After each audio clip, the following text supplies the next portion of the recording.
people who have really suffered here are the civilians. They are arbitrary because they're being used. No, they're because they're they're certainly not organic. We may not be able to send any more messages as regime forces push closer and closer. The airstrikes become more intense.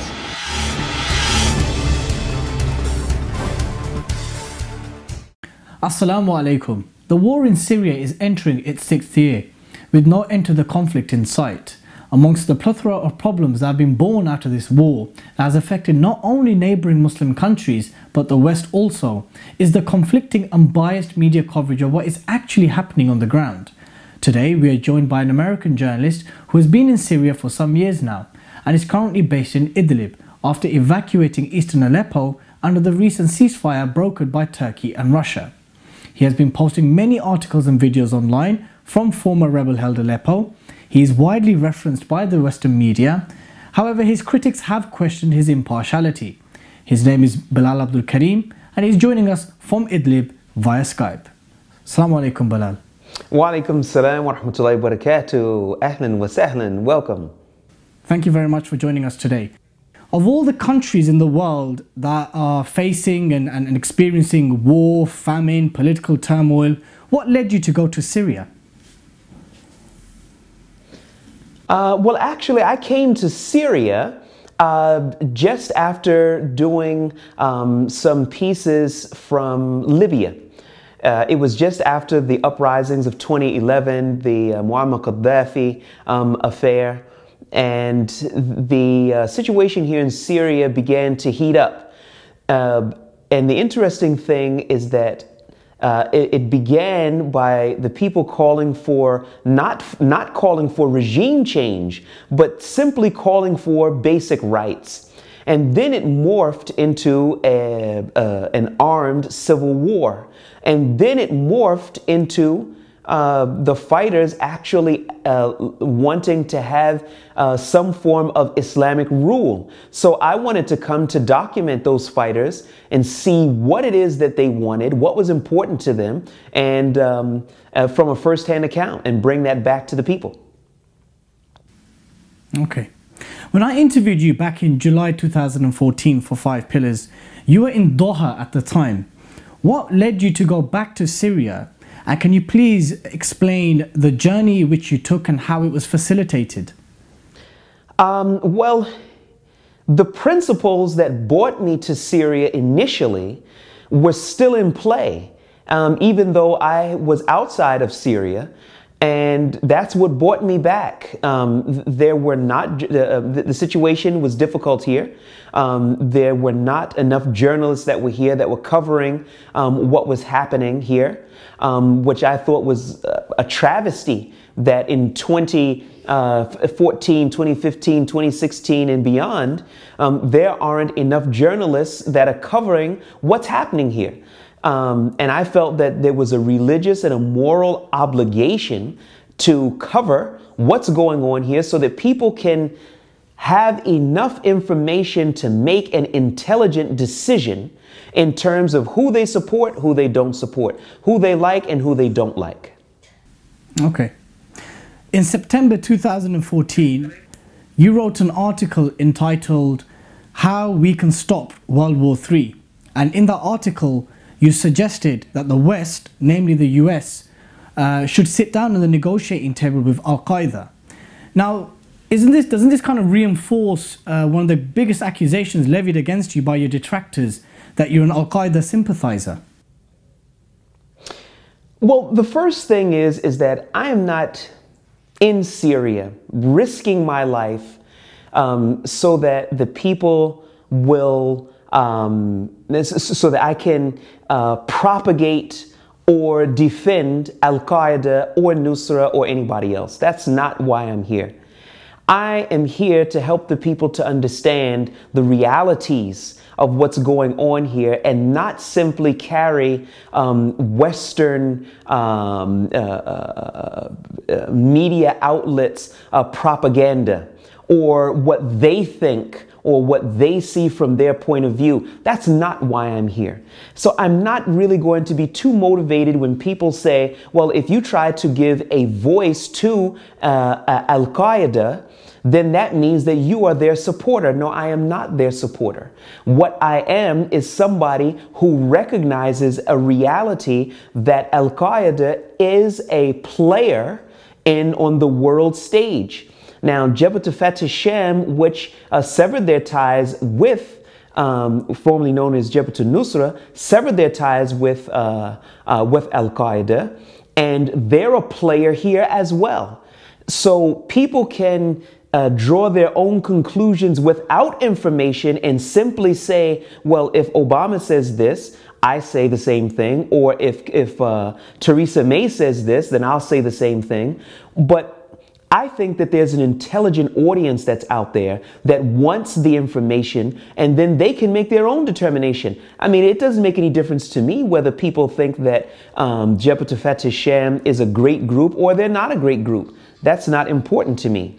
What's important to me is that they have the information to be able to make those determinations. Okay.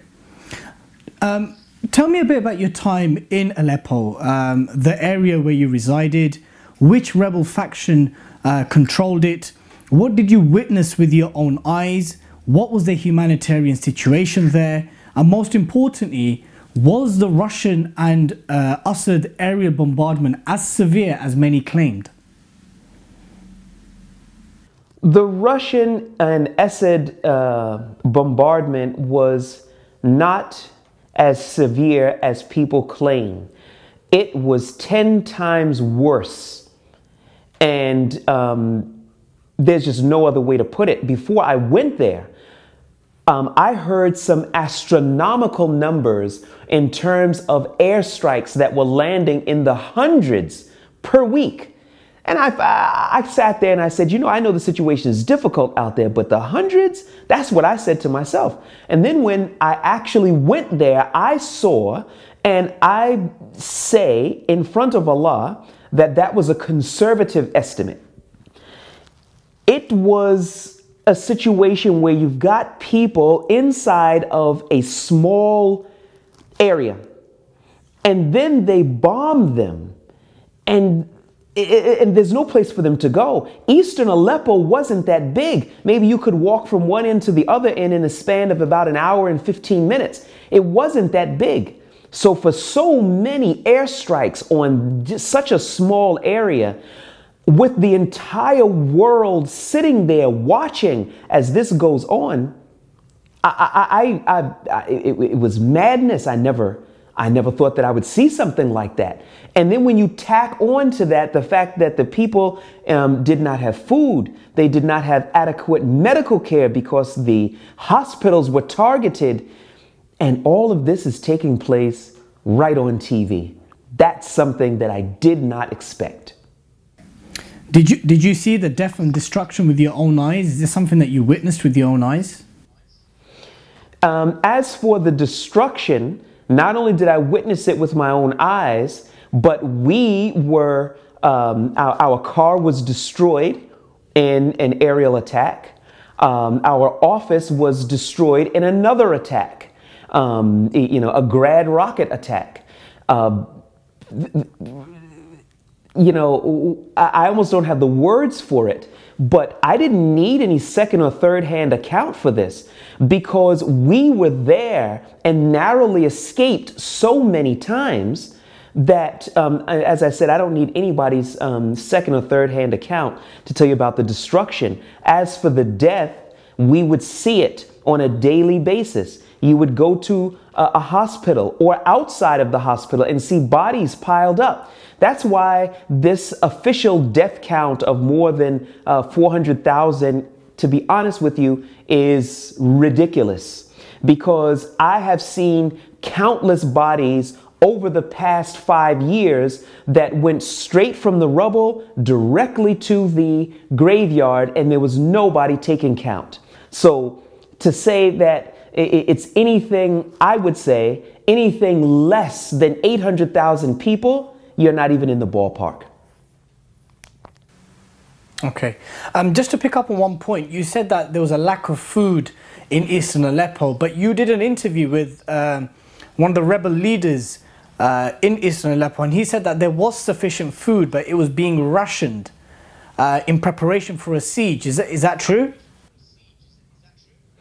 Okay, when I say that there was insufficient amount of food, I'm talking about distributed amongst the people. Now, bear in mind, no one had a date in terms of when this siege was going to end. So if all of the storage houses were opened and flooded, the people would have been happy for about a week or two, but then everything would have been gone.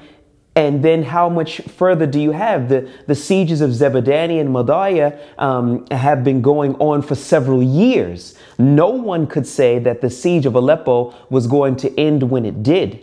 So, I'm not defending the rebel position, but I'm making clear to you that whatever was in their reserves had to be given out in stages, and it had to be given out gradually.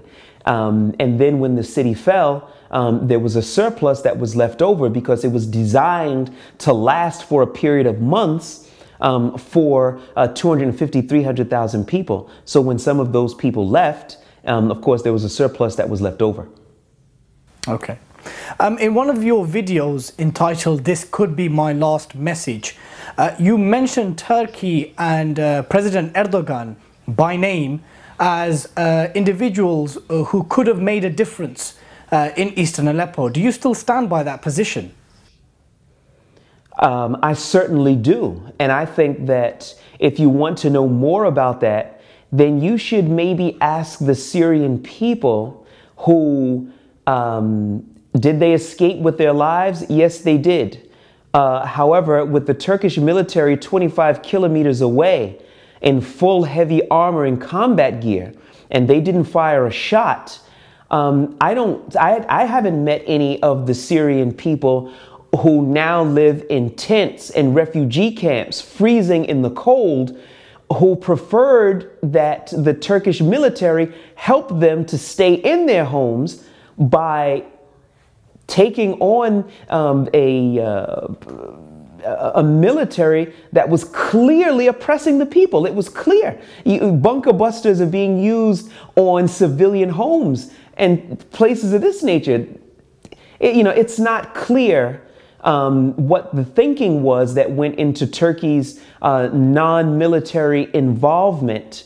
And therefore, the Syrian people, they weren't walking away saying that Erdogan was a hero, because of the ability that Erdogan has was different from the ability that maybe someone else would have. It's not one and the same. So I think that they're judging that based upon his ability or the materials he had at his disposal. Okay. Well, how do you then counter the argument that, well, Turkey did play a key role in brokering the ceasefire that's currently in place, or allegedly in place, and Turkey also did initially, well, at least at the beginning of the conflict, did arm some factions within the Syrian opposition, as well as allowing foreign fighters to come in through their borders. The supporters of Erdogan and Turkey would say that. They say, well, look, Turkey did play a key role in brokering a ceasefire with Russia. And throughout the conflict, they have had a kind of open border policy until recently, as well as giving arms to some rebel factions. How do you counter that? Well, if we're going to just talk, you're talking about quite a long span of time from 2011 to 2016. Let's talk about Aleppo for a brief second. Once again, I'm going to go back to something. If a man donates £5 towards a family that's starving and freezing in the cold, well, if that man has £6 in his pocket or £10 in his pocket, you're going to say, mashallah, this person is very, very generous.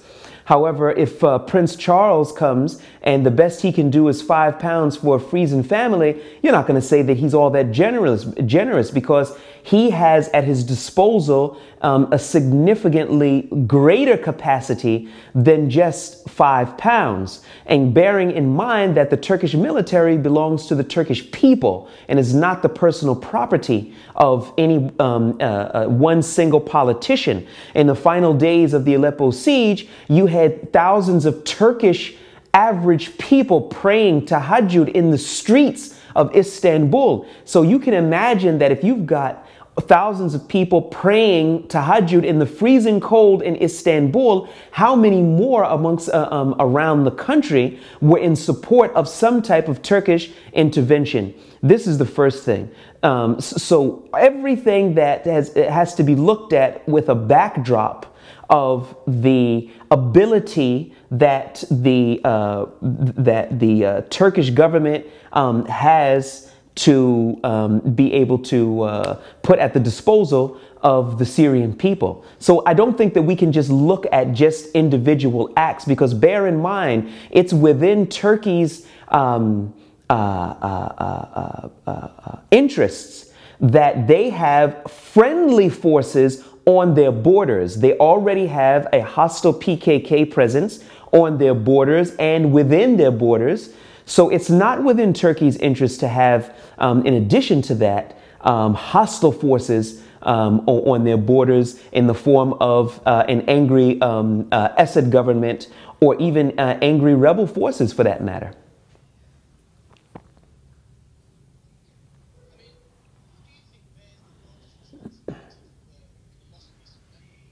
The rebels. Simple as that. It doesn't make any difference. I think, what a lot of people say. The rebels in eastern Aleppo defeated themselves. You can't put it any plainer than that. Of course, that doesn't exonerate Bashar al-Assad and Vladimir Putin for their superior role in the destruction of Aleppo. But the rebel forces, both inside of Aleppo and outside of Aleppo, did not deliver. And they're going to be doing what they're doing now, which is some soul searching to figure out what happened and how they can plug those holes for the future, because the Syrian people are very, very angry in that regard. Okay. Well, we'll get to the issue of rebel unity, or disunity rather, later on in the interview. But let me just pick up on one point, just to follow on from our discussion about Turkey. Is foreign military intervention from countries like Turkey, namely, but as well as Jordan, Qatar, and even Saudi, is that something that the rebels would welcome and support? No, I don't believe that they would support that. For one reason, do they support, or those countries, would they support the ideals of this thawra, or this revolution? Would they support that? Well, that's the question. If there are a lot of men that have died in support of Islamic governance or some form of Islamic rule, and I'm not talking about the ISIS style of Islamic governance, but that's what a lot of these fighters are fighting for. Now, if Turkey and Jordan and these other countries are willing to come in to support that fight. Now, keep in mind that those fighters that are fighting, the vast majority of them are not foreigners. The vast majority of those fighters are Syrians. So no one can come and try to say, okay, well, this whole Islamic thing, they're the foreigners pushing that. It's fake. It's false. It may be something that might fit somebody's narrative, but it's not realistic. So if those countries want to come in and to aid and augment the values of the revolution, then I think that the rebels would be very, very willing to do that. But I think if they want to come in and install a secular democratic government, then that is not why so many thousands upon thousands of young men have died They didn't die for that. So I think that the rebel forces would not be in agreement of that. So just in a nutshell, just for the sake of our viewers, you're basically saying that the caveat to the Syrian rebels welcoming military intervention from countries like Turkey, Jordan, Qatar or Saudi would be if they also espoused and encouraged and advocated the Islamic sentiments of the revolution, which is if and when Bashar al-Assad fell, that some form of Islamic government would replace him, and that if they didn't support that, then their intervention wouldn't be welcome. Is that ultimately what you're saying? I think ultimately that is exactly what I'm saying, because that's ultimately what the Syrian people are saying. Yes, you have people that are here that are just saying, look, we just want the war to be over. But there are the huge portions of the population that say, you know, we've toughed this thing out for 6 years and we're not willing to hand over our sovereignty to Turkey or Jordan or to Qatar or to anybody else. Our sons, our daughters, our babies were killed during this war, and we don't want that to be for nothing. Of course, they want their Muslim neighbors in Jordan and in Turkey to help to support them in that which they see as good and correct. But to say that, look, we just want some bread and some rice and some cooking oil, and we'll be willing to sell all of those martyrs, which we hope Allah accepts as martyrs. You know, just to say that we're willing to give up all of that just for a cessation of hostilities, I don't see that sentiment from most of the Syrian people. Okay. Tell me about your thoughts on the ceasefire that was brokered between Turkey and Russia, which led to the evacuation of eastern Aleppo. What are your thoughts on that? I can't actually tell you what what my thoughts about the agreement are, because I don't know what the agreement was. I've been trying my utmost through all sorts of different channels, through the internet, through personal contacts, so that I could see the actual agreement, what was signed, who signed it, what was the agreement. There's a lack of transparency that's currently happening right now. I don't know what the reason for it is. I'm trying to find out what the reason for it is, but I can't tell you that the agreement was a great agreement because I don't know what it is. Am I happy to be out along with a lot of other people with our lives? Certainly we are grateful to Allah for that. But what was given up in return, we don't know that yet. So I can't really comment on an agreement that I myself, nor anyone that I actually know, has seen.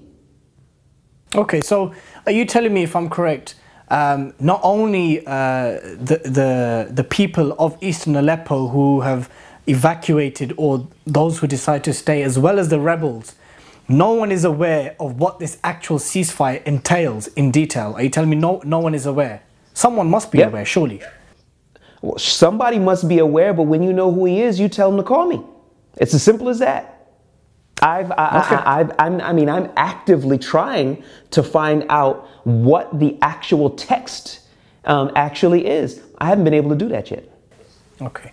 But what we do know for a fact is that there is a ceasefire in place, or else the evacuation wouldn't have taken place. But if you're telling me that yourself, as well as the population of eastern Aleppo, as well as the rebels in that area, weren't aware of the ceasefire, but most importantly, the rebels didn't have any say or any influence in that ceasefire, how do they feel about that? Were any of them consulted? Was anyone in the loop in terms of the rebels who were in eastern Aleppo at the time? No, I did not say that there wasn't any intervention or there wasn't any role for the rebels. I did not say that. I did say that there was a lack of transparency on all sides. And I'm talking about the rebel sides as well. And I have criticized those both in private and in public for their lack of transparency. So I'm not going to just sit here and I'm just going to blame one side. There's a lack of transparency that's going on here. It's a growing and existing culture. And what we're going to do is we're going to continue to probe. We're going to ask the questions that are important so that people can make their own determinations. You see, one thing that people don't realize, the dangerous role that OGN, as well as any other journalist that's here, is that we want to bring information to the people so they can make their own determinations. That means Western people, and that means people right here in Syria as well.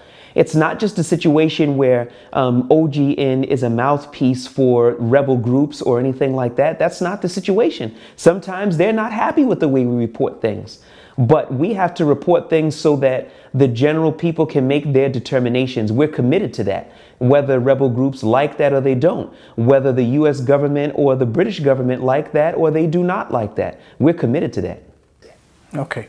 Well, on the topic of transparency or rebel transparency and OGN, your news website, in a recent article published on the OGN website, it alluded that Ahrar al-Sham are proxies of Turkey and Qatar who could have done more to defend Aleppo, and they have sort of shunned Jabhat al-Fath al-Sham, formerly known as Jabhat al-Nusra, which was the official Al-Qaeda affiliate in Syria.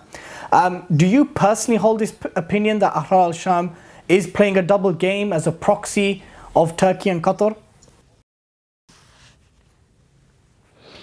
I think that my personal opinion, this is not my professional opinion. My personal opinion is that there are a lot of good people in Ahrar al-Sham. A lot of good people. A lot of them.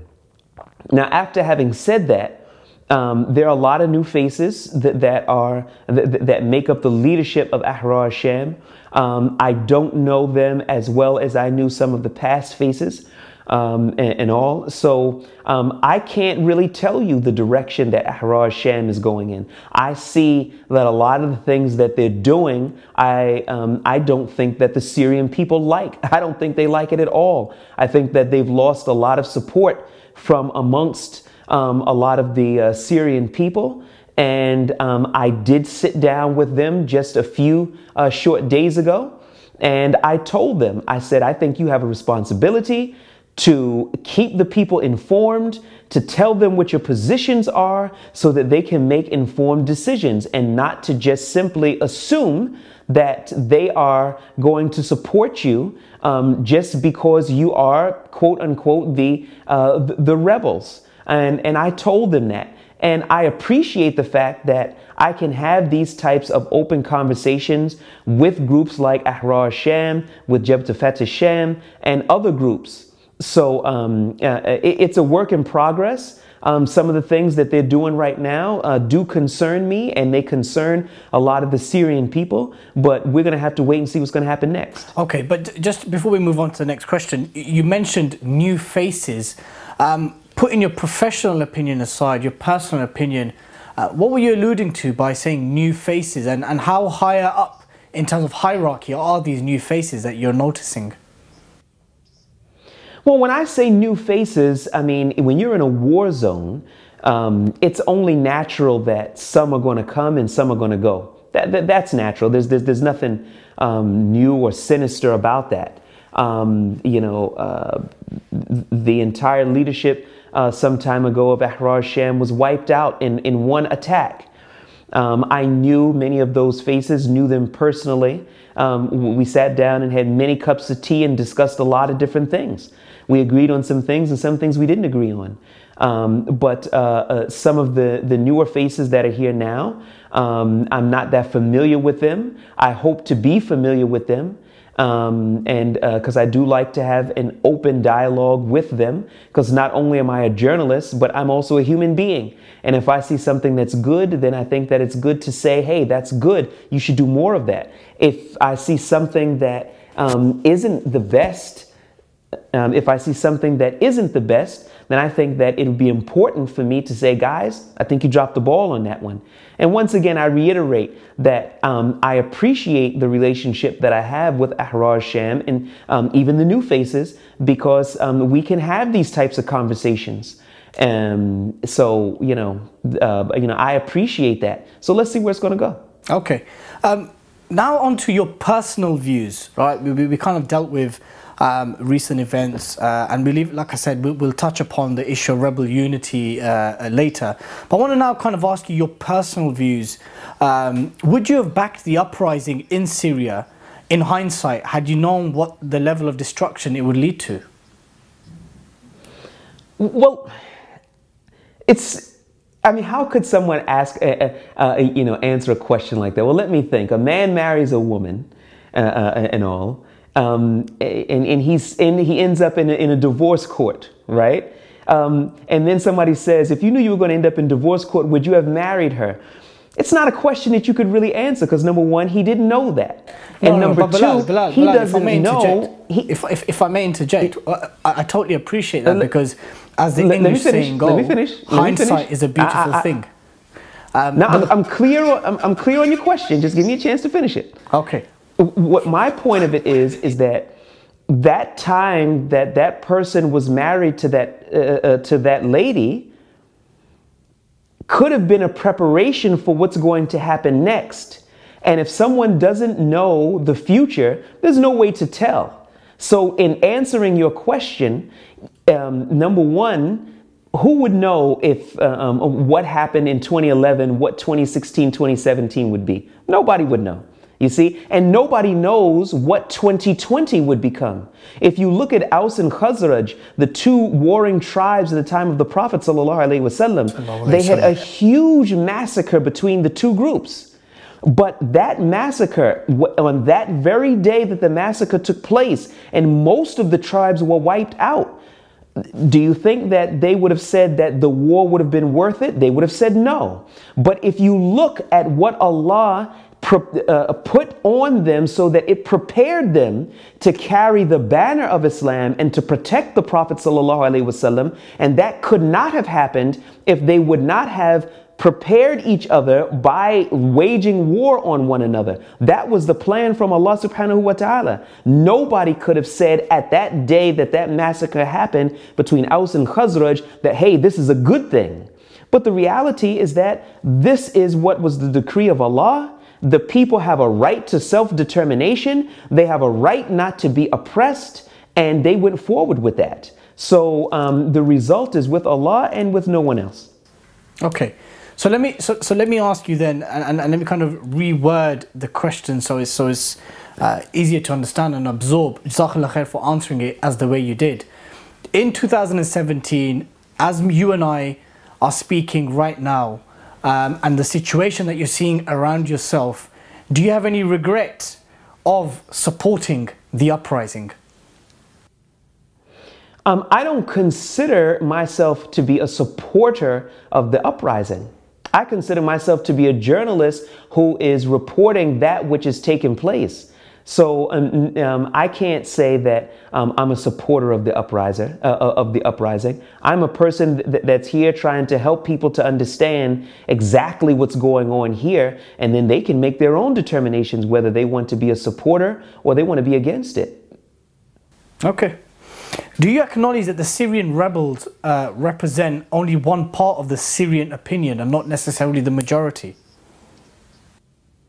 No. Why would I recognize that? When I see on the battlefields people who are doctors, people who were lawyers, people who were actually once a part of the Syrian army.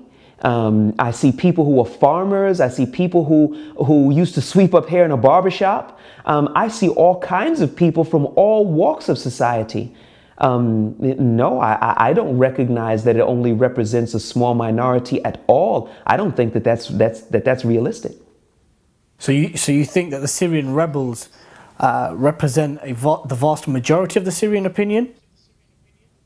Certainly. Okay. Absolutely. Okay. Yeah, 100%. I mean, Syria is composed of lots of different ethnic and religious groups. some, or even many perhaps, may not want to be a part of a Sunni Islamic government. Do the rebels who you have interacted and lived amongst want to impose their ideals on the masses by force?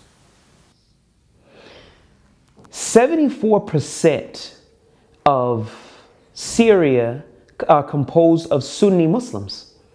So it's natural that Christians might want to be governed by their religion. It's natural that Muslims might want to be governed by their religion. If you look at the state of Israel, they want to be governed by their religion to some extent. So that's a natural thing. Now, when you just look at the demographics, 74% are Sunni Muslims. So, you know, the idea that it's being forced on them, but I'm not sure where this concept is actually coming from on the ground, number one. Number two, the people who are actually dying and bleeding on the battlefronts and all, for the most part, the vast majority, these are Syrians. So I think it's also natural that the people who are shedding their blood, you know, in such large numbers, do have a right to say in terms of what style of governance they are fighting for. I mean, wouldn't you say that? Wouldn't you say that that's natural?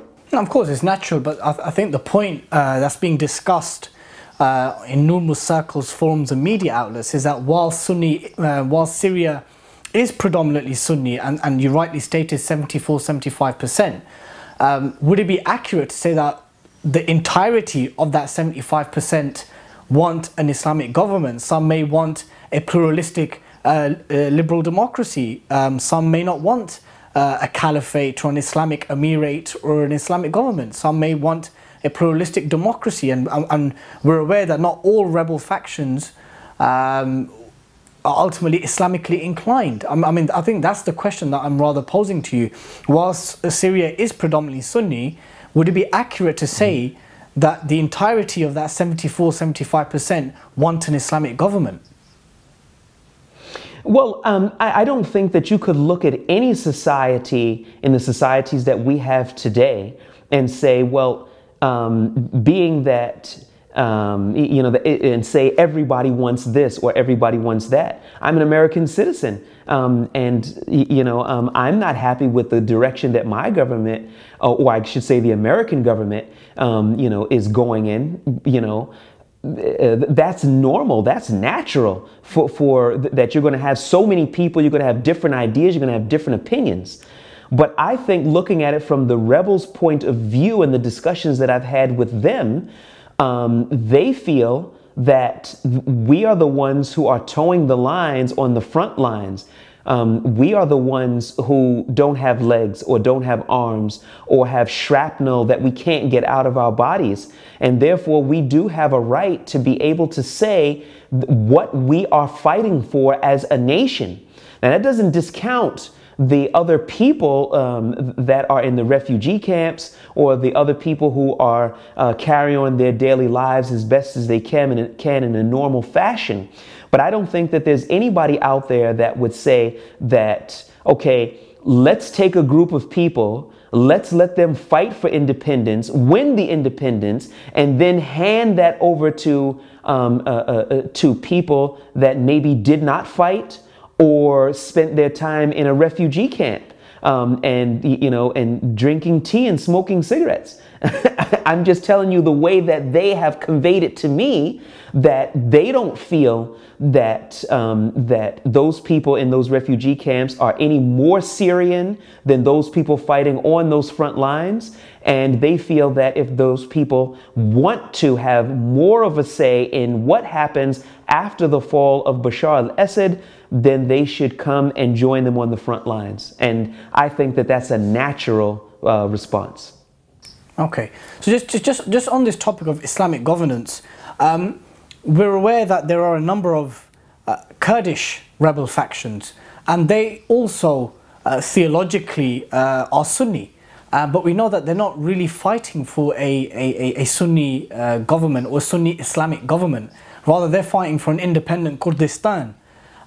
Is there, how are those tensions and those grievances being overcome? I mean, on the one hand, you rightly stated that 75% of Syria is predominantly Sunni, but at the same time, Kurds make up a significant portion of that 75%, yet they're not there fighting for a Sunni Islamic government, they're fighting for a independent Kurdistan. How do you overcome that? Well, that's something that rebel forces will have to address it in the future. I don't necessarily know that that's something that has to be overcome physically. I remember just a few short years ago, there wasn't such hot tensions between rebel forces and between Kurdish forces. So it would be great if the time would come back when those two entities are not in a hot exchange between the two. I personally think that there's a lot of room for rebel forces and Kurdish forces to have some type of agreement or some type of understanding. I don't think that it's necessary that rebel forces inherit the enemies of Turkey. That doesn't mean that Turkey's grievances against Kurdish forces are legitimate or illegitimate.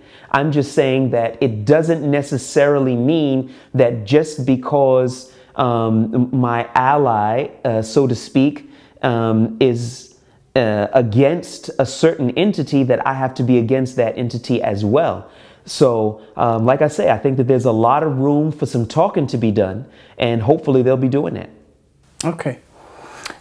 Is it true that the main fighting forces in Aleppo were dominated by Al-Qaeda linked groups or those with a similar ideology?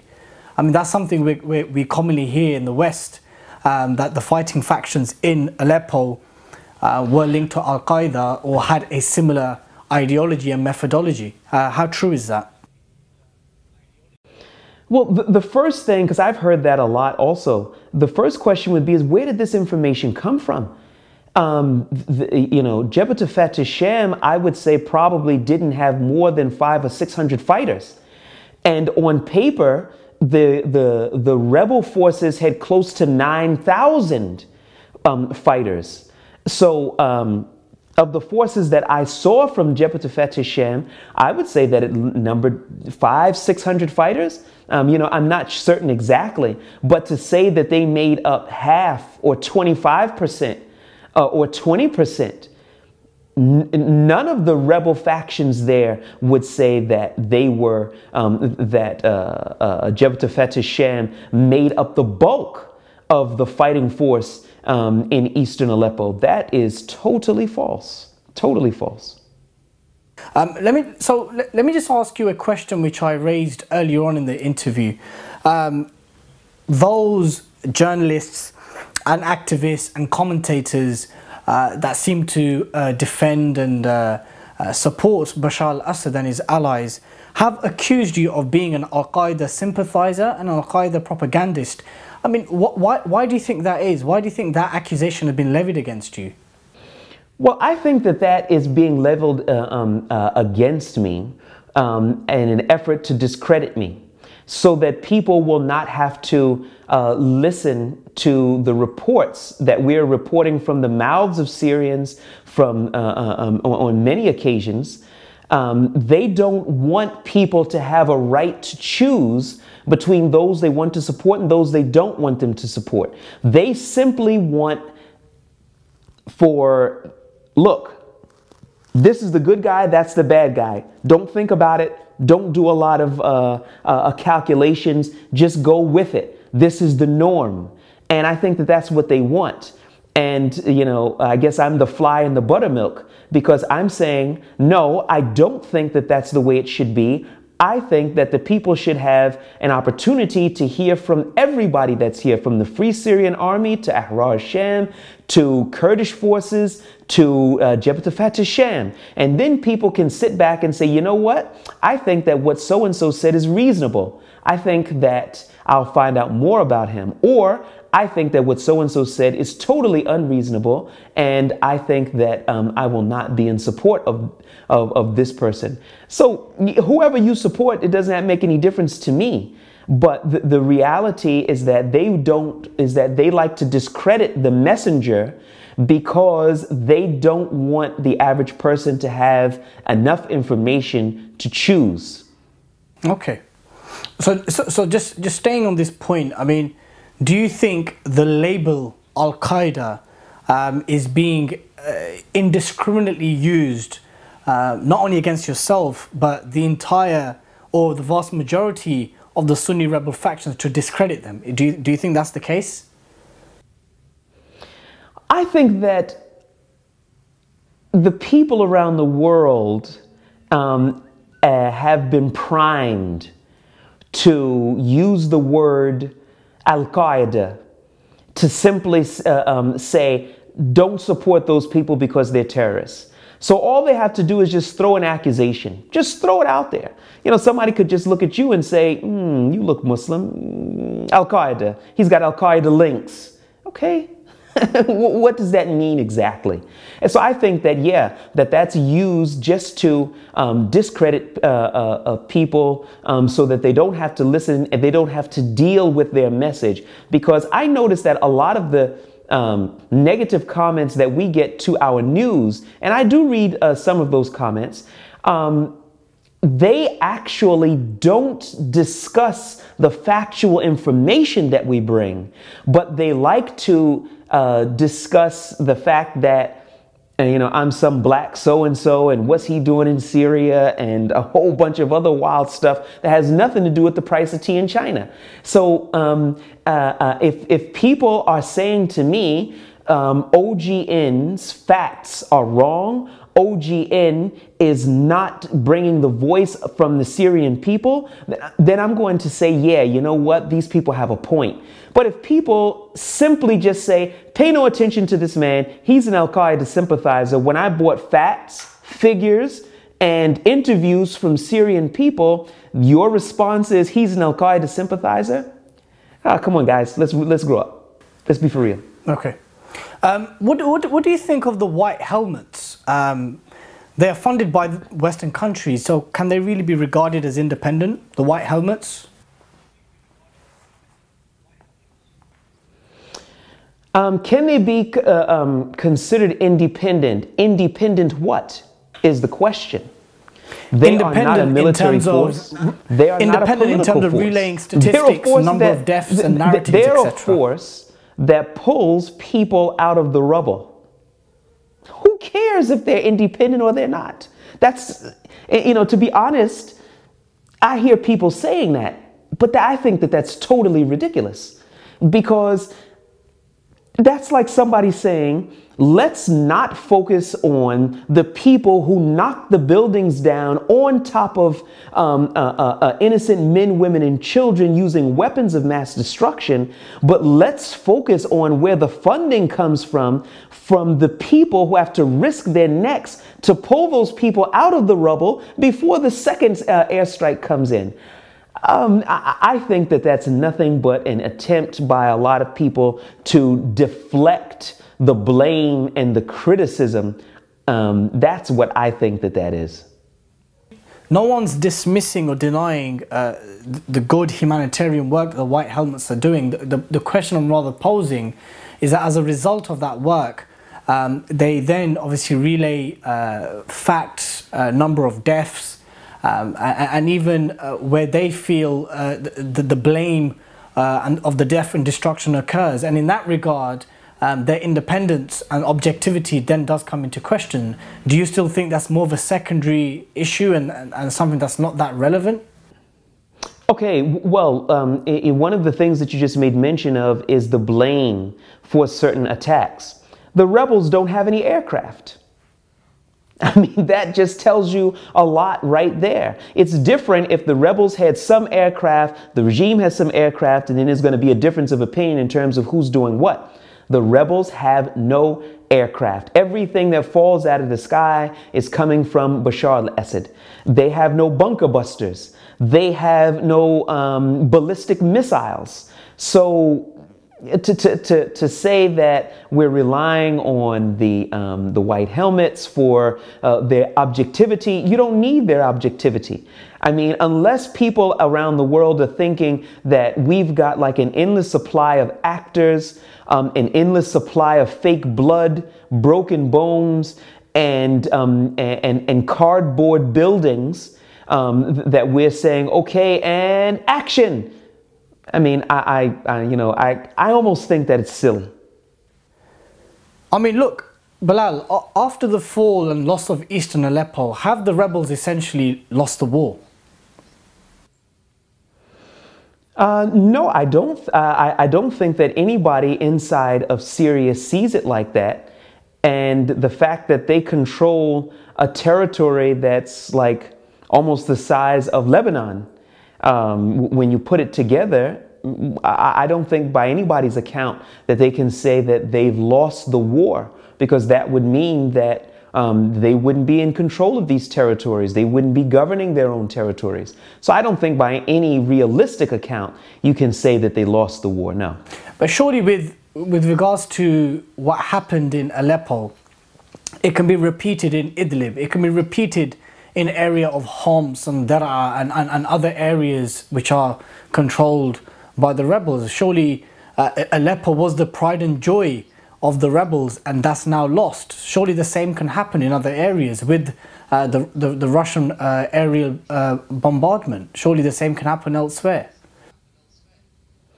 Well, you know, you could always make a case that this could happen and that could happen, but until it actually happens, it's all just theory. So I don't think that anybody here is looking at it as that the war is over, let's all pack up and hand our weapons in. I don't think anybody is seeing it that way. See, you have to understand that the people here, they're not just fighting over a piece of territory. They're fighting because they believe that they have been oppressed for such a long period of time. And even if at some point they wanted to reconcile, they never feel that they could reconcile with a government that killed more than 500,000 of their countrymen. That makes surrender for the rebels, I believe, impossible. Okay. So do you yourself personally and the rebels that you've interacted with and the civilians who you've interacted with, so these three, yourself, the rebels and the civilians who you've interacted with, do they still feel that Bashar al-Assad will fall, or he can fall? Well, if you're asking me personally, anybody could fall, you know. Donald Trump could fall. Anybody could fall. So, you know, it's not something that would be outside of the realm of reality. And I don't think that anybody here is really looking at it in the respect that this person is going to remain where he is no matter what. I don't think anybody's really looking at it like that. But everybody's taking stock of where they are now. You have to keep one thing in mind. There isn't a ceasefire in place because the regime are a bunch of softies or because they're a bunch of nice guys and they want to take it easy on the population. Well, they've killed more than 500,000 of them. So do you really think that they're party to a ceasefire because they think that it's good for Syrian society? I don't think so. I think that the losses that are felt on the rebel side are losses that are felt on the regime side. And it's within everybody's interest to have a cessation of hostilities, because I just see it that way, and other people here see it that way also. It's not like they're feeling that, wow, the regime really gave us a gift here. No, I don't think anybody really sees it like that. Okay. Bilal, the rebels and their supporters, even supporters in the West, have consistently told the Ummah that they will prevail despite the odds. Were they selling a dangerous dream to the Muslim masses? No, I don't have any reason to feel that they can't prevail. Not from any of the conversations that I'm having with them. For sure, it's a difficult time with the loss of Halep, but the revolution didn't begin with Aleppo, and according to them, they feel that the revolution isn't going to end with Aleppo. They still feel that they have significant territory, and they feel that they're continuing. So at least there's nobody on this side of the divide feeling that there was some type of false hope that was sold, because if that was the case, they are the first ones on the front lines that are going to feel the brunt of that false hope, if it was a false hope. So it's not like they're putting the Chinese, or they're putting some Brazilians, or they're putting some other people on the front lines. No, they're not doing that. They're on the front lines themselves. Okay. You know, are the different rebel groups unable to unify due to being in the pockets of Qatar, Turkey and Saudi Arabia? I mean, throughout the conflict for the last 5 to 6 years, we've seen and heard of many mergers and unity efforts, you know, like Jaish al-Islam, now Jaish al-Fath. Yet we're hearing issues of rebel unity involving Ahrar al-Sham, Jaish al-Fath al-Sham, Jund al-Aqsa. Ultimately, is rebel unity something that's, in real terms, not really practical or realistic? Because some of these rebel factions, their sponsors are some of these countries that I mentioned, and ultimately it's these external players that are pulling the strings. Well, you know, this conflict is like any other conflict in that you have outside players that are trying to advance their own agenda. That's true for the Qataris, for the Saudis, for the Turks, for the Iranians, for the group known as Hezbollah. It's that way for the Russians. You know, this is a conflict that is a proxy war right now, and it's not limited only to just the backers of rebel forces. It's crystal clear when you have all the different players that are involved. So yeah, that which hinders rebel unity is definitely the outside influence of non-Syrian actors. But this is no longer strictly a Syrian civil war. There are lots of wars that are being fought on Syrian soil that actually don't have anything to do with the Syrians. Absolutely. I mean, I get that, but the point here is, you know, we hear that, you know, rebel unity is so important. When I asked you earlier on in this interview, who bears the biggest responsibility for the fall of Aleppo, you said the rebels. And also we spoke about how they would welcome foreign military intervention and on what terms. Yet we are still hearing of issues pertaining to rebel unity with groups such as Ahrar al-Sham, with groups such as Jaish al-Fath al-Sham and Jund al-Aqsa.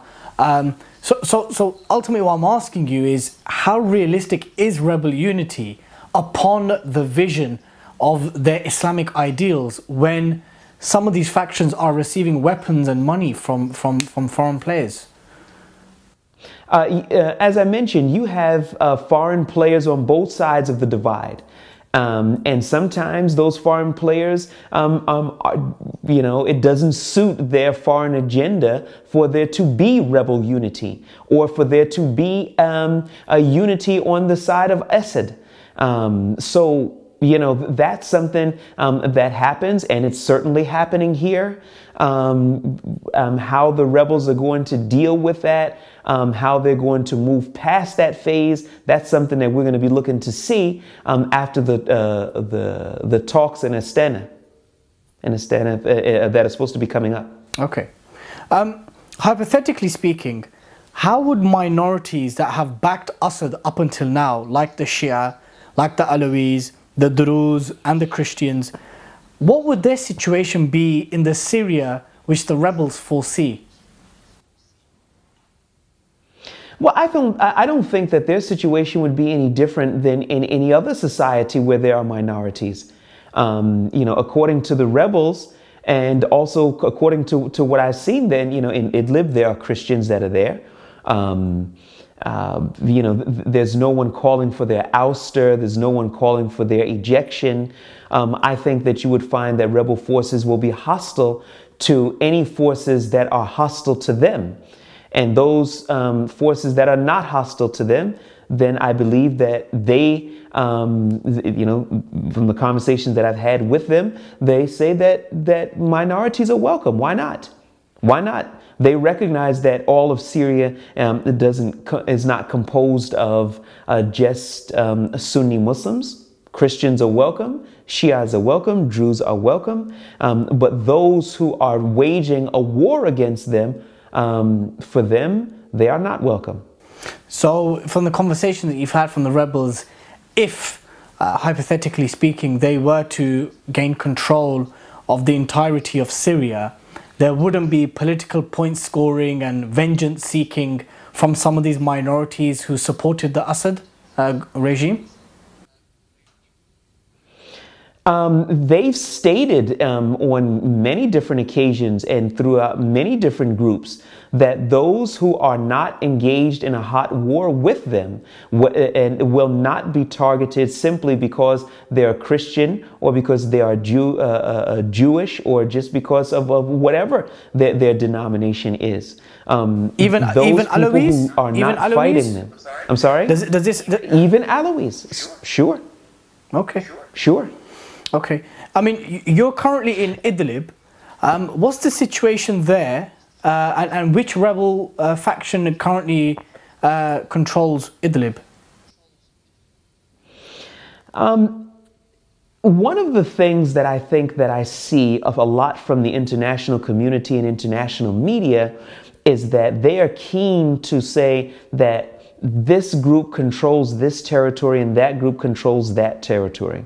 I will explain how the situation works in rebel-controlled territory. In rebel-controlled territory, it's not like Raqqa, wherein that is strictly ISIS territory. To be honest with you, I don't know of any territory in rebel-controlled territory that is the exclusive territory of any single group.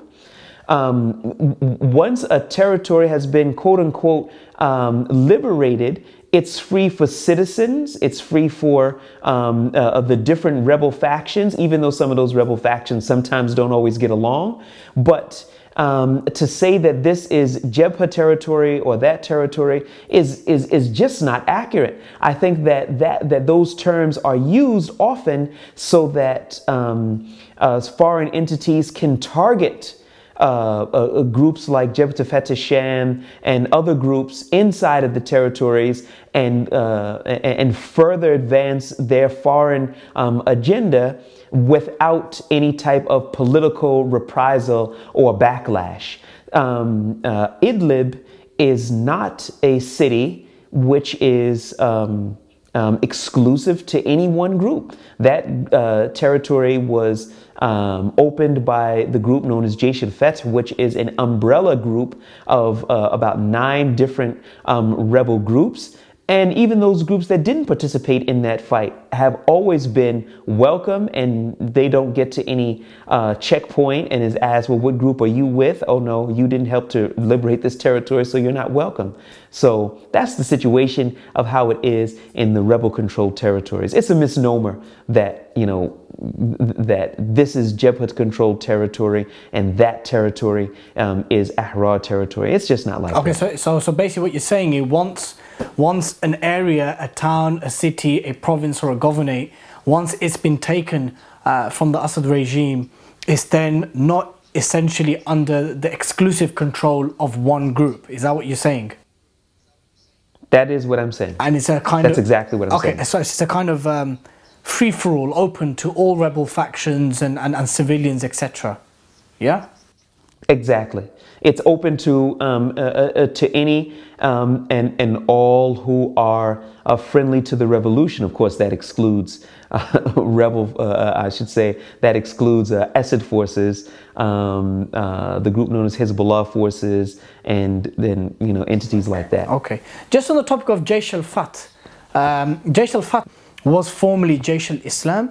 and now it has between 8 to 9 groups under its umbrella. As it currently stands under that umbrella, is Jaish al-Fatah al-Sham and Ahrar al-Sham under that umbrella? No, Jaish al-Islam is a group that primarily operates in the southern regions of the country near Damascus, and they have a very small presence in the northern part of the country. Jaish al-Fatah is an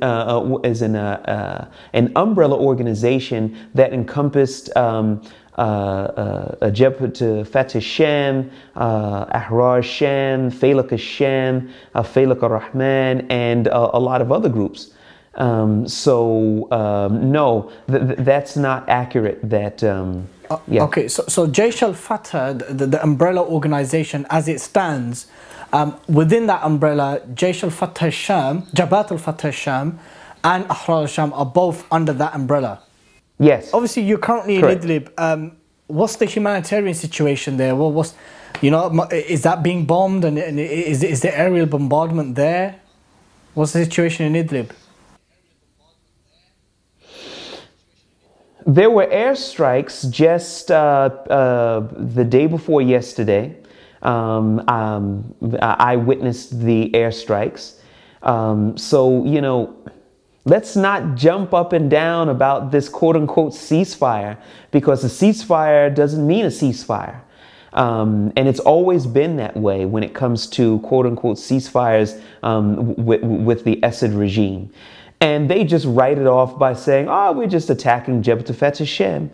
I think it's ridiculous that a ceasefire would entail everybody except this group or that group operating in some of these territories, because who could verify, who's there to verify that it's Jabhat al-Fatah al-Sham who that bomb landed on? I could tell you that the place that it landed on this past, yesterday, where it landed, there wasn't a Jabhat al-Fatah al-Sham headquarters or anything like that. It was a closed distribution in a gym.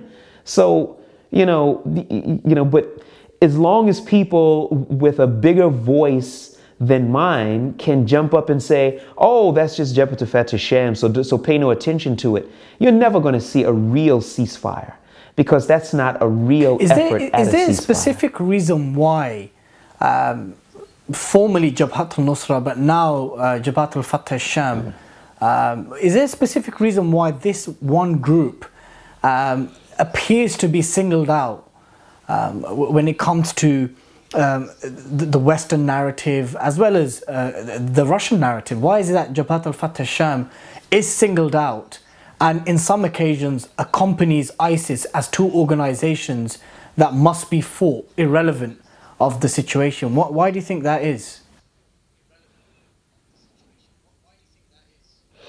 Well, I think my personal opinion is this. If there was no Jabhat al-Fatah al-Sham, there's going to be Fatah al-Sham al-Jabha, or there's going to be Bob's group or Jimmy's group. I think that Western powers are always going to want to reserve the right to intervene militarily without a political backlash, and it doesn't make any difference who that group is. That's exactly what I think. So I don't think it makes any difference. When I see the bombs continuing to rain down and there's supposed to be a ceasefire in place, and people are saying that they're falling on Jabhat al-Fatah al-Sham, and I'm just going around and I'm seeing with my own eyes that this is just not the case. It's clear to me that this is not about Fatah al-Sham. It's not. It's just that I believe that certain entities want the right to intervene as they like. And as we come towards the end of this interview, what's the situation with ISIS? ISIS in Al-Raqqa, what's going on with their activities? Are the rebels still fighting them in certain areas? Are there still skirmishes? What's the situation with ISIS? I know we're aware that they're facing heavy losses in Iraq. What's the situation with ISIS in Syria? Well, ISIS in Syria is similar to Iraq in that they are suffering heavy losses, but they're also inflicting heavy losses as well. You know, there was a lot of hoopla about the operation to retake Mosul. And there was this huge army and military effort that was put together, but you're not hearing as much about it now because a lot of those efforts have slowed when they've run into the ISIS forces. And it's the same thing in Al-Bab as well. They're suffering a lot of losses, but they're also inflicting a lot of losses. And rebel forces are still in the front lines against ISIS as well. Reconciliation between the rebel factions and ISIS, is that now long way beyond the cards? I don't think anybody here would be remotely interested in that. You know, given the severity of ISIS's actions and their core methodology, I don't think that it's realistic that there would be any type of reconciliation. And my last question to you, what's next for you? Do you see yourself leaving Syria, going back to the States? What's next for you? What's happening next in the life of Bilal Abdul Kareem? Tell me.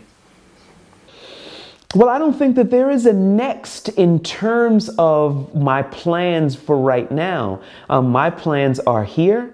We are working hard to launch OGN TV. Which is going to be, inshallah, a channel that is based on the internet where people can watch it just like any other channel, where there'll be news, there'll be programming and events and things of this nature. You know, we want to continue to help the people to understand the Syrian conflict. And in addition to that, there will also be other programming that'll be on there as well. So we're really focused on that right now. In terms of leaving, the principles that brought me to Syria are the same principles that are keeping me here right now. And if and when that dynamic changes, then we'll be talking about doing something different. But right now, all those principles are still in place.